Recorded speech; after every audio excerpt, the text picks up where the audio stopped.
As always on BizToday, we get our latest story or trend of the day, and we get an expert in studio to help us understand. The month of July is dedicated to funding. So on BizToday, we have Yunus Barak, who is our National Marketing Manager at Al Baraka Bank, South Africa. Now, Al Baraka Bank was established in 1989 and provides local communities with an essential alternative to conventional banking models. Sharia-compliant banking is becoming increasingly attractive to a growing number of both Muslim and non-Muslim clients in South Africa. Following a faith-based system of financial management, Al Baraka Bank draws its guiding principles from Sharia, which promotes profit sharing while prohibiting the payment of the receiving of interest in any transaction. The bank's board of directors comprise international and local business people, all demonstrating outstanding individual business skills and collective expertise and experience in Islamic banking. In 2015, the bank appointed Mr. Muhammad Kaka an executive director, international banking, and Mark Kanene as a non-executive director to the board, bringing the total number to 14. Now, Mr. Yunus Barak here in studio, our national marketing manager, has been with Al Baraka Bank for 9 years. Tertiary qualifications include BCom DIP MBA, certificate in Islamic banking and law, experience in pharmaceutical industry, and has quite an impressive resume, is also a radio presenter, appeared on selected television stations, and is married with 3 children. Welcome to BizToday, Mr. Yunus Barak. Thank you very much for having me, Nazreen. It's been a pleasure to come back to Teen TV. I've been here a few times, but it's a pleasure to be on your show. It's wonderful to have you in studio. Now, as you know, we've chosen a selected July as the month of funding, and funding is a critical or key, I think, area of interest for any entrepreneur or startup business or any kind of business, be they in a small or a large phase. And there are different key ideas around that. I don't think particularly entrepreneurs really understand it sometimes. So what are the types of funding or loan models that the bank offer, and how is it different from other funding or loan models out there? I think that's an excellent question, because absolutely entrepreneurs need resources, and without funding you really can't do anything. Of course. Now let's look at the question of funding that Al Baraka Bank lends or finances. What actually happens that in Islamic banking, remember that it operates off an Islamic banking platform, right? And they are the models basically in Islamic banking, or the modes of financing, approximately 3 to 4. But for our purposes in terms of funding, right, we look at 2 models, which is Murabaha, which means cost plus, and Musharaka, which means a partnership agreement. However, before I get to those models of financing, let's look at the types of financing that Al Baraka does. What we do finance, remember also Islamic banking is asset based. One cannot walk into the bank and ask for a finance of 100,000 rand, because obviously you can't. I mean, you got to create, it's got to have an asset. You got to sort of, from an Islamic perspective, there's empowerment, wealth creation, because you could obviously go and lose that money, which would help nobody. So what actually happens is that then it's asset based, which means that there's an underlying asset in every time that you finance. If we finance you and if you're successful.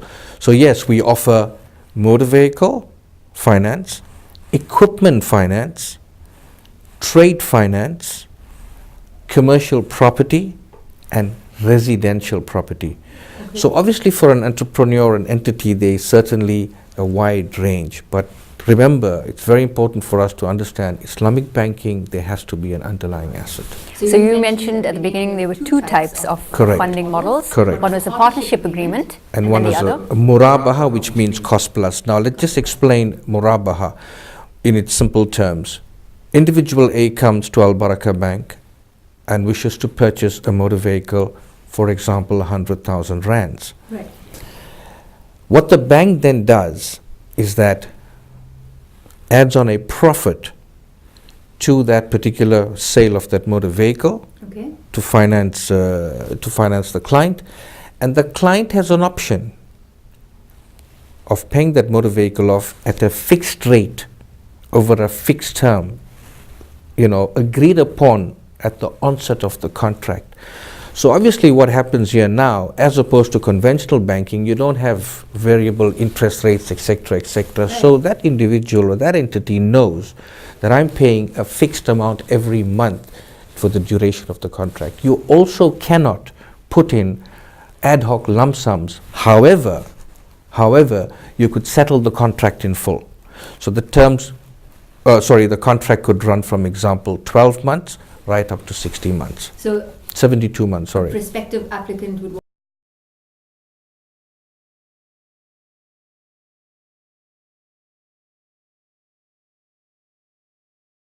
with a particular applicant, and what are those? Okay, before we just go to that question, sorry, I just missed out on the musharaka. Musharaka basically means a partnership agreement, Right. usually done, on the residential and commercial property.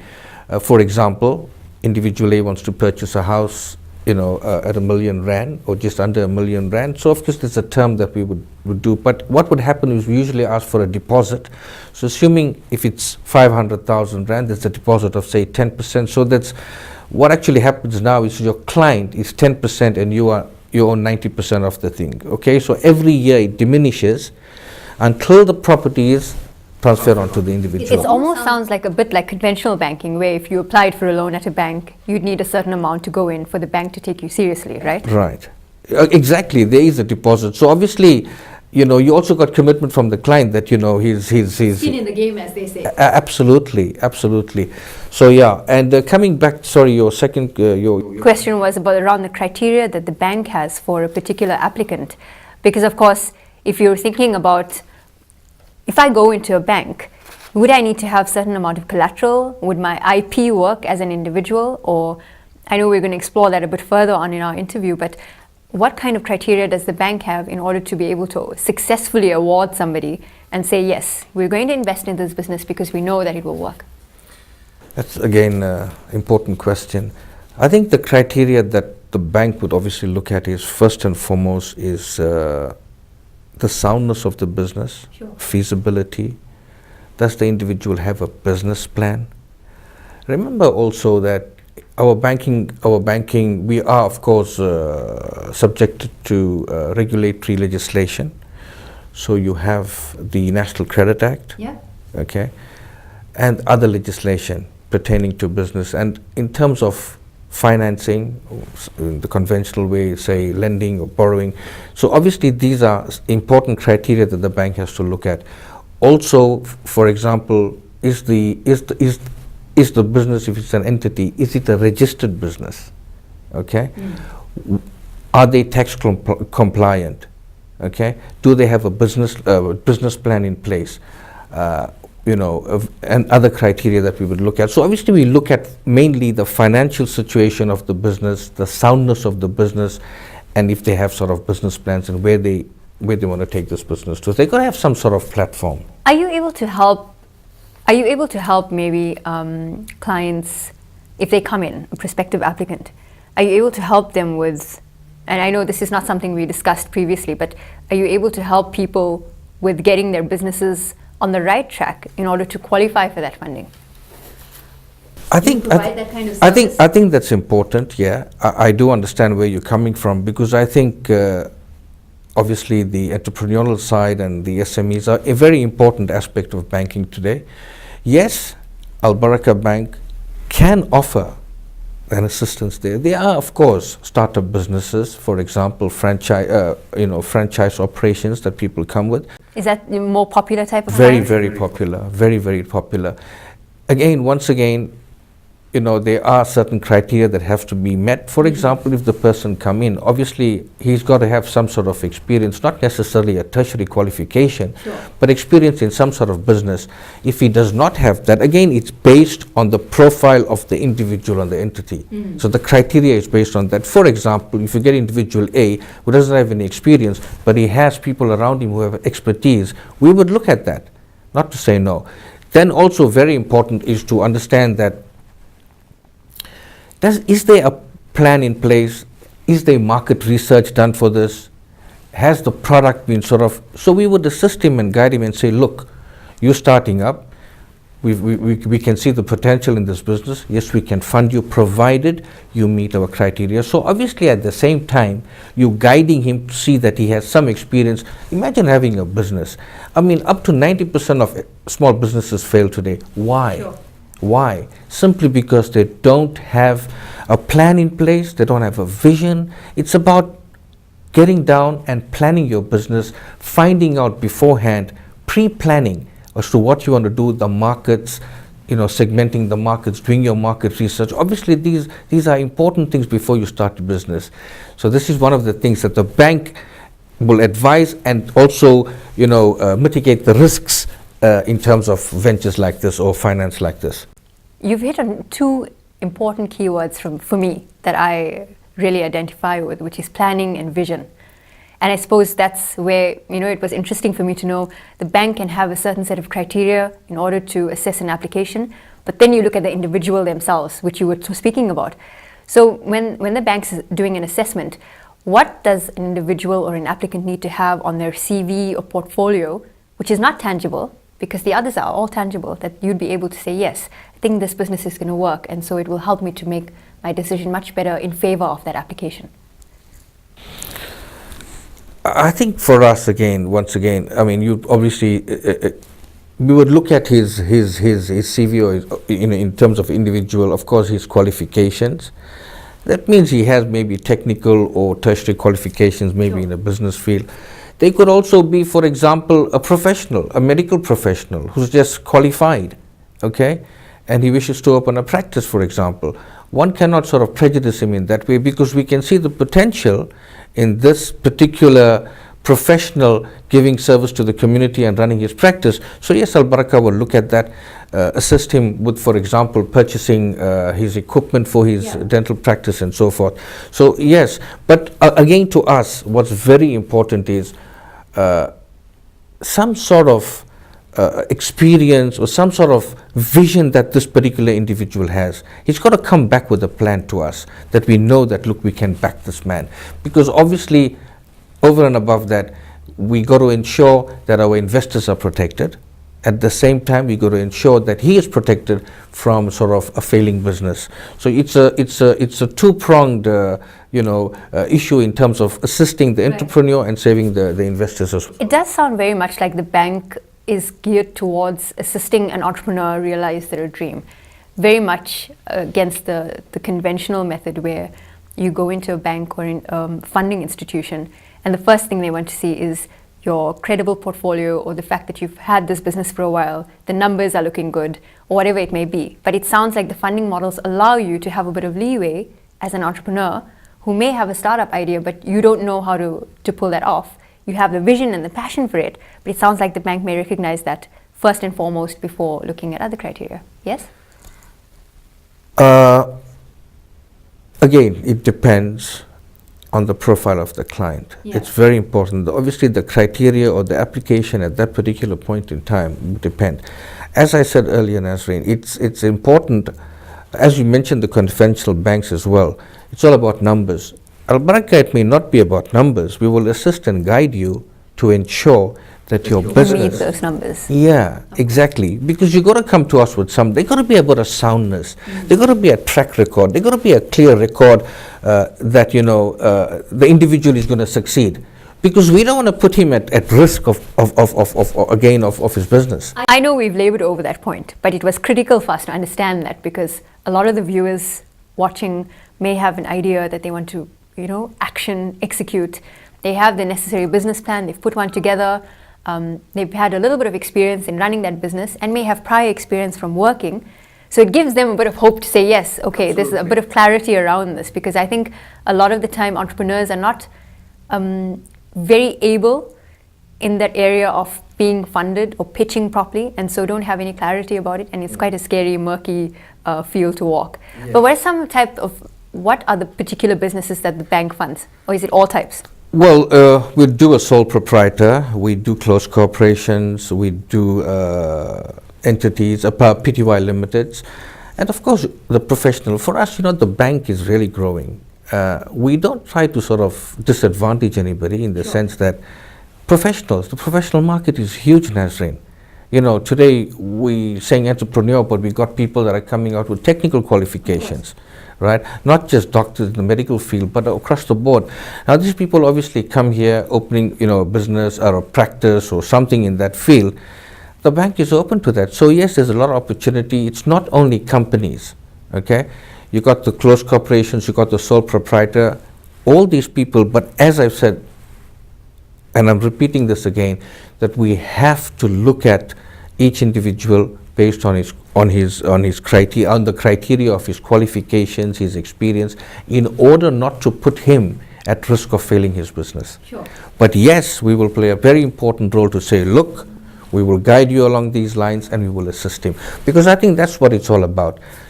I mean, the bank itself, is an Islamic bank, okay? So obviously, Islamic banking is about underlying assets, creating wealth, empowerment.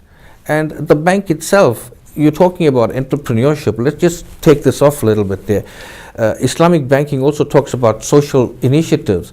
The bank itself has gone into huge social initiatives. For example, we created entrepreneurs out of a legacy garden for 25 years. Sure. Okay, so we open up a garden and where we've got women involved in growing this, and they actually sell this thing back to the bank, and we're looking at other outlets, supermarkets. So what I'm saying is the bank in itself created a sort of a self-empowerment type of thing. So a platform where entrepreneurs are given the tools and then the access to market. Absolutely, the tools, the assistance, we obviously pay them as well.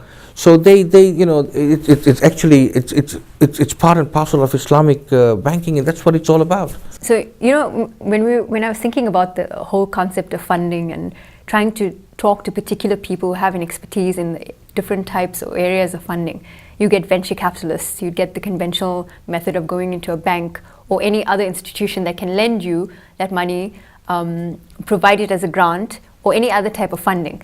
But I think my thinking around this is, and you want to understand is, does an applicant have to pitch for funding? Because generally the pitching process is something where you think about a Dragon's Den or a Shark Tank type situation. Is that the case at the bank, or do they just come in and apply? We don't want to bring him there, make him sit in front of a team of panels and ask him a whole lot of questions. I don't think anybody at the bank is that scary, right? No, not at all. I mean, we've got an excellent team, and I promise you they will not scare any of the people away. So you're right, we got no sharks or anything at the bank.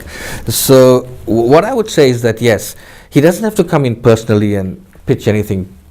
What would do is he was fill in the required documents, right? Whether it's regulatory, also as his application. So all the documents are there. They obviously get analyzed by a particular team and a particular department, and the various criteria are looked at. And is that the general standard, that's though? That's the general standard. There's no related thing about he doesn't have to come in. I think that's not being fair to somebody, putting them in a corner. Obviously, he's got his documents, he's got his business plan, he knows where he wants to go. It's up to the bank to now, look at his application, give him the best advice, and decide the way forward. Okay, so I know we've been talking a lot about funding and going to a bank and trying to apply, but just to get your thoughts around entrepreneurs pitching for funding. So you go and you look for seed capital, or what the San Francisco startup based, the whole model there is to go out and find VCs. But just to understand your viewpoint and working in the industry, what do you think entrepreneurs are doing wrong when they're pitching? Because not a lot of them are successful. What are they missing that they're not able to secure that type of funding? Is it in their delivery? Is it in the vision of their business, the passion they're putting across? I think they have the passion, but they need to obviously come back and put some numbers together. And that's again very important. You got to have, as we said earlier, and I think it relates to the earlier discussion that we had, if they have a business plan in place, they have identified the markets, they've identified the products that they want to sell, okay? And today, as you rightfully said earlier on, I mean, franchises are one of the hottest things that are going around. I mean, you look every day and there's a new franchise opening and there's all over the show. So it's brilliant. It's brilliant because, I mean, the food industry is, the fast food industry is it's just growing. I mean, it's all about convenience. Anything you do today is convenience. So I think they got to have that business plan in place. They got to have some numbers coming to us and say, look, this is what we want to do. They've got the passion, because on the basis of that information, we have specialists in the bank that could guide them. There's no fee for that, and say, look, you can do this, you can do that, you can't do that, we can finance you X amount, this is how you should structure it. You understand? Sure. So looking at their financial statements, ensuring that they have, a clear record. As I said, the past records, for example, credit bureaus, and they have a clear record. All these things are criteria going forward when we're looking at funding. But having said that, the entrepreneur definitely has a place in our world today, and I think it's very important in creating employment. As long as he has that passion, that motivation, and the will to succeed, I'm sure financial industries would look at somebody like that. Well, funding is always such an interesting topic, I think, for any business. It's one of the key ideas you would look at in order to grow your business, to take it to the next level. And I think I just have one last idea that I want to explore quickly with you about the services of the bank. But does the bank take equity in a business when they're awarding funding? No, we don't actually take equity in a business. So that's pretty much different from what a VC would do. Yes, absolutely. You won't take equity into a business, no. Okay, that's fantastic to hear, because I think it's necessary for viewers, aspiring entrepreneurs in the making, to understand the differences between going and applying for a loan, having a partnership agreement, or giving away equity, which could be a bit more, I think, attractive for an entrepreneur. But nonetheless, there are those avenues of funding that are available for an entrepreneur to grow. Yes. Jazakallah for joining us in the studio today. It was a pleasure to have you in the studio to talk about funding and to give us an idea also about the services that the bank offers, because very often you would find that the general public don't have clarity on the services, or they may have an understanding or perception that was told to them by friends and family. So thanks for clarifying that for us. No, it's a pleasure, and I think I'm glad we, explained, and as you are, earlier on talked about Islamic banking. I think also it's very important that viewers need to actually know about Islamic banking. It's growing substantially. I mean, in South Africa and globally. So yes, it's not only, I think when you talk about entrepreneurs and so forth, it's not only for Muslims. Yeah. We're getting a very large people of other faiths, and the created that's exactly the awareness that's created, and it's part of, besides being Islamic, it's being ethical. So obviously you're not funding businesses that are, in Islamic terms, illegal, for alcohol and tobacco and gaming and so forth. So it is socially acceptable to many people of many other faiths on the moral ethics of business as well. So I think that's very important. Wonderful. Today, as you know, on BizToday, the month of July is dedicated to funding. We had Yunus Parak, we have Yunus Parak, National Marketing Manager of Al Baraka Bank, talking to us about the types or models of funding that the bank offers. Coming up, your diary of events. So the hookup dinner happens around South Africa. There's Johannesburg, Durban and Pretoria. Please get on their Facebook page. It's the hookup dinner on Facebook, and connect with them. There's events that happen every month. It's a great place to pitch your business, and you can always go and find them. I think the cost is a minimal amount of 60 Rand. It's a great place for you to network and connect with other people and pitch your business. You don't know who's looking. So be sure to check them out on Facebook, the hookup dinner. The next event on your list that should be in your diary already is My Biz Expo. So the National Small Business Chamber, NSBC, presents the 7th season of My Business Expo, also incorporating Business Startup Expo, access to finance in Daba. July is the month of funding on our show. My Business Seminars, and the world famous Buzz Party that gets you talking with others. Port Elizabeth, they're coming to you on the 13th of August. Cape Town, you're up on the 10th of September. As My Biz Expo, go to mybizexpo.co.za for a free registration. And finally, the Empowered Administrators Conference is coming up 3rd and 4th of September at the Gateway Hotel in Durban. It's a wonderful conference to be attending. If you're in any kind of corporate or private sector, as well as public sector, to be able to up your entrepreneurial skills, become an entrepreneur in the space of being an employee.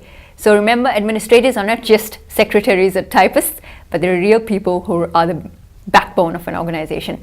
So if you're an administrator in an organization, the Empowered Administrators Conference is coming up 3rd and 4th of September. Be sure to visit eaconference.co.za. And also be sure to follow at BizToday_ZA on Twitter for our latest updates of our show, as well as more learnings about being an entrepreneur. You can also follow me on Twitter at Nazarene, that's NAZAREENE, for latest inspirational business tips. That's it for our show today. Goodbye.